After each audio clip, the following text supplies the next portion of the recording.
pretty sure you all know what's going down.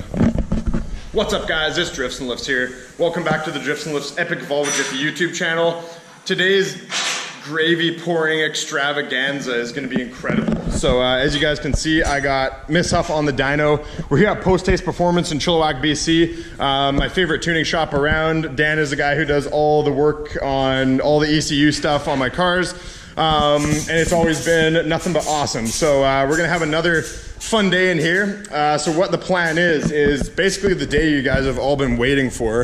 If we come out here, as you can see, we have my ITB set up. So I showed you guys this in a previous video. I was just doing a little bit of porting on these. So just where the injector holes are, just kind of shaving them down, giving a little bit more room to flow out of. Probably not gonna do anything, but why not while we have them out. So we're gonna be installing these on Miss Huff today. What we're gonna do right now is run it up on the dyno with the current setup. So Dan actually tuned this car about 1.5 years ago for me on the aftermarket head setup with stock intake and all that stuff. This car's best run was like 171 wheel horsepower.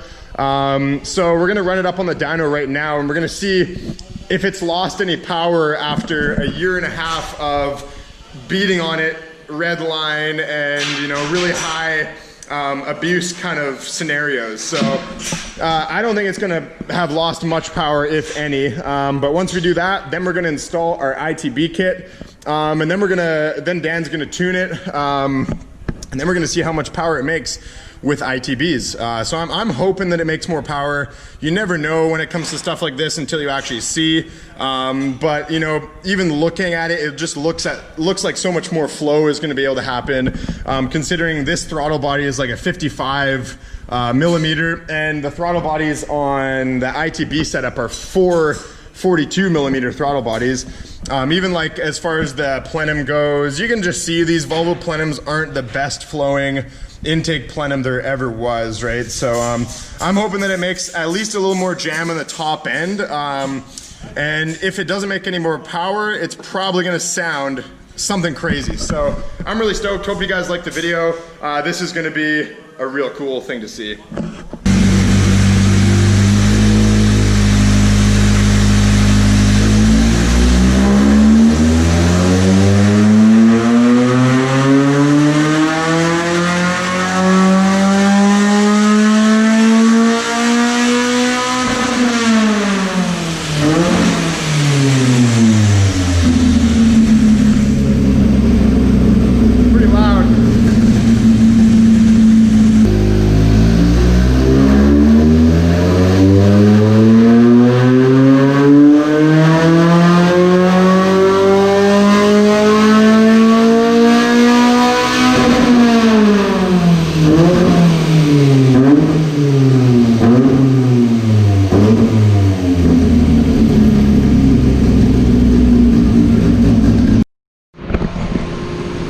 Alright guys, so the first couple runs, just to give us a baseline of our old setup. So it doesn't look like this car has lost much power at all. As you can see, here's our horsepower chart. The blue is the torque, the red is the horsepower. If you guys are new to the channel and you haven't really seen the old dyno videos of this car, it's really interesting because it takes like a pretty steep curve, changing the curve right at about 4,400 RPM. And then it climbs up nicely up to like 5, and then it slowly kind of rides out into this upper range. The car redlines at 7,500 RPM. It made 166 wheel horsepower and like 155 foot-pounds of torque. So pretty good. Just day to day, like our previous one was 170 back when we tuned it. But day to day you can range a couple horsepower. So I would say this motor is still in really good shape. It hasn't changed at all. So it's good and nice and healthy to put the ITBs on and see if we can make more power than this. So once we put the ITBs on and get it tuned, we're gonna overlay our dyno charts and we're gonna see the comparison of stock intake manifold to the ITB setup. I'm really excited to see what happens. I'm hoping for a little more meat up here. Maybe if the ITBs would let us pull a bit farther out, maybe then I'll really push the limits of the stock bottom end and I'll get Dan to rev it out to like 76 or 77, maybe even 8, depending on where our power ends with that intake setup. If it keeps pulling up there, we're gonna keep it revving up there. So until like a rod flies out of the block at high speed and hits me in the face. All right guys, so I'm just taking off the stock intake setup here. It's actually pretty simple to take off. There's not a whole lot. So we got throttle cable, brake booster, we got some fuel lines, fuel return and input to the fuel rail. Yeah, there's a couple more things, I guess. A couple vacuum lines, and I got to swap out these white injectors into the new ITB setup. But other than that, it's all pretty straightforward. That's 8 bolts on the intake manifold, and it comes right off. And basically all you want to do is take those bolts off and then move it and see what is still connected. So this won't take long at all. Alrighty guys, so this is the moment we have all been waiting for. We got the ITB setup all installed. So it's actually a really easy installation. The throttle cable actually fit. So it came off a 240 Volvo. I guess the throttle cable is very similar. We just had to unbolt the bracket and move it 1 bolt back. So everything's perfect. We actually just got I believe it's called a barometer. I forget what it's actually called, but it basically shows how much vacuum each individual trumpet is pulling. So we synced all those. Trevor made a clever little adjustment piece down here so you can do that. So these are all synced. They should be all opening the exact same amount as you open this throttle here. So it actually sounds really cool. We just started it up. I didn't get the first start on film, but we're gonna start up real quick here. And we got the TPS wired in. It's gonna be tuned off of Alpha N with the TPS, and he's gonna use a little bit of map sensor in it, but the map sensor won't really be used a whole lot. It's gonna be mainly TPS. So I'm really stoked, guys.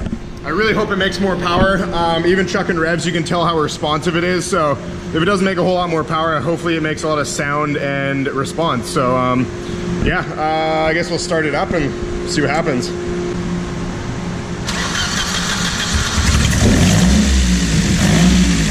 Oh yeah.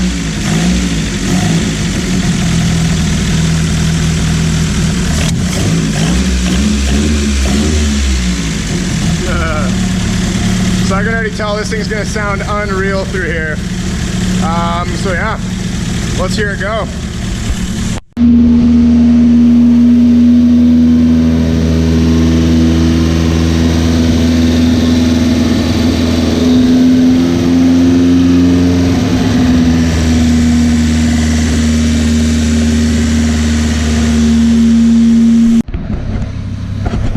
Alright guys, so currently Mishap is on the dyno. Dan's just working his magic. He's getting timing and fuel all sorted out. There's a lot of changes we had to do to run these ITBs that were a lot different than the stock intake. Just how he's tuning it and stuff off the TPS alone with a little bit of map input. It's a little bit more difficult and takes a bit more time, but so far it looks like these are going to gain a little bit of power. Not as much as we think though.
Alrighty guys, so we're all basically wrapped up for today. As you can see, Miss Huff is off the dyno now, and she's sitting in the parking lot. We haven't taken it for a test drive down the road yet. We're gonna do that in a sec. We're gonna do that on a different video though, so I'm gonna tease you guys a little bit. Next video is when we're gonna see Miss Huff in action on the street. This was just the dyno video to show us exactly what kind of power we're making, differences in power, and that kind of thing. So we got our graph here, and this is Dan overlaid our baseline runs with the stock intake setup compared to our ITB setup, and it's actually pretty interesting. So we did gain a bit of power, so luckily it wasn't a complete waste of time, and the sound, as you guys can see already, is very beautiful. It sounds unreal. Okay, so red is horsepower, blue is torque. The thick lines, so the thicker lines right here, not the dotted line, that is our ITB setup, and the dotted lines, red and blue, is the baseline setup. So if we look early on in the graph, from about 2,000 to 4,000, I would say the stock intake setup is a bit better, because as you can see, we got some weird pulses going on here, like really kind of wonky. Dan took a while to smooth this out. Now, the one limitation of the Spitronics is how quickly it can adapt to like new fuel input. I'm not the perfect at explaining it. But essentially Dan was saying we need, like there's ECUs with more tables essentially to be able to rich in quicker essentially. And because these ITBs have such good response, as soon as I crack that throttle, the air is instant, and this ECU, I guess you could say it can't really keep up in some ways. So he's gonna talk to the guys who made the ECU and see if they can, we can download something to be able to maybe help that a little bit. The only thing is if I'm low RPM, really quick throttle snaps, there's potential of an intake backfire just because essentially a lean backfire. So that's gonna be something we're gonna work on another date. But as far as like the overall wide open throttle power runs, we got it as pretty much as good as it's gonna get. So let's take a little look here. As you can see, up until about 4,000, this dotted line up here is the stock intake manifold, and as far as torque goes, this the thicker line is the ITB. So the ITBs were a little bit under, and it's only about like around this 4,000 RPM range that the ITBs actually start to take over and perform better than the stock intake manifold. So as we can see, right around here is where the change is. So the ITBs kind of peak, they make this really weird peak, and then it dips again. So this goes up, and the normal intake kind of was a little more smooth. Now at this point, you can see this blue line of the stock intake manifold, the dotted line, it runs out longer, and it starts to climb in torque around the 4,500 RPM range, whereas our ITB setup actually started to climb in torque quite rapidly around the 4,000 RPM range. And as you can see on the horsepower, this is also where the graph changes quite drastically. We're getting our power in a lot earlier, a couple of hundred RPM, not too much, but as far as an NA setup, this is, you know, a fair amount. So we're going up a bit here. It's about a 200 RPM range. We're getting our power in a little bit earlier. So this whole section here, we got a bit more chunk.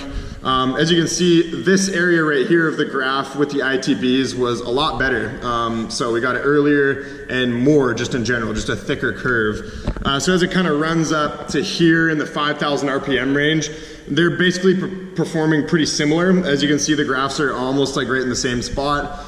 As we go up around the 5,300 RPM range, this is where the ITBs start to perform a little bit better as well. So as you can see, the thick red line is starting to climb up quite nicely over top of the baseline dotted line. So that's good. And actually in these sections right around here, there's actually a 10 horsepower difference just through the graph here, which is actually pretty reasonable. Like I might be able to feel that in the seat of the pants dyno. So total numbers, the torque was identical as far as peak torque goes, but I did get it a lot earlier with the ITB setup. And then the ITB horsepower, we made 172 on the ITBs and 166 on the stock intake manifold. So I guess that's a 6 horsepower gain, really nothing to, you know, call home about, or what's the term, phone home about, whatever. Rate home about, that's what it is. Sorry guys. Yeah, so right around here, and then as you get higher in the RPM, past 7, they do kind of the same thing. This motor is running out of steam. Being it stock valves in this head, that's now my limitation more than anything. So if I really wanted to go like crazy, I would have to get bigger valves. I think I'm gonna end it here though. As far as the setup goes, I'm just gonna drift the piss out of it until it blows up. So yeah, right around here, yes, the ITBs maybe carry out a little bit better, but really not much. So as you can see, the graph is definitely tapering off in the 7,500 RPM near the limiter range. So revving this out farther would not be worthwhile. We wouldn't really have any gains from it, and you know, there's potential of rod failure and bearing failure and that kind of thing. So I think this is pretty safe. I think the best improvement is the sound, to be honest. Like, this is not performance gains that are really going to be much of a difference when driving the car, but the sound is just crazy. So as you guys could see on the video, the exhaust was kind of overtaking the intake sound, but once we get it on the street and I film another video for you guys, we're really going to hear that intake sound, and it's going to sound super cool. So we're actually taking it to a drift event tomorrow. So we got another drift event at Mission Speedway. That's a local event. So I'm going to be taking Miss up to that, trailering it there, and we're actually going to be doing some tandem runs with Jake. He's bringing his BMW powered Volvo to that event. So that's going to be a lot of fun. So overall, guys, you know, kind of cool. So it's just something interesting to see. Thanks to my friend Tent Shed Trev for making those ITBs and selling them to me for a good price. Definitely a cool one-off Volvo part. And huge shout to Dan here at Post Haste Performance for putting together a beautiful tune, as he always does. Dan's tuned many of my cars, and if you guys are, you know, Washington area, you know, Vancouver, Lower Mainland, that kind of stuff, give Dan a call here at Post Haste Performance, and he can help you out with basically anything. He's got a lot of knowledge on every kind of thing you can imagine, all standalone ECUs, just overall very knowledgeable guy. So huge shout out to Dan for that. Yeah, so I think we're gonna end it there, guys. That's basically a wrap up of the video. I'm gonna hold the wide open throttle pulls for another video, so you guys are gonna have to stay tuned, unfortunately. But I think I'll leave you there, guys. Nothing really more to say about this setup. Like and subscribe for thick, dense Volvo gravy. Peace out.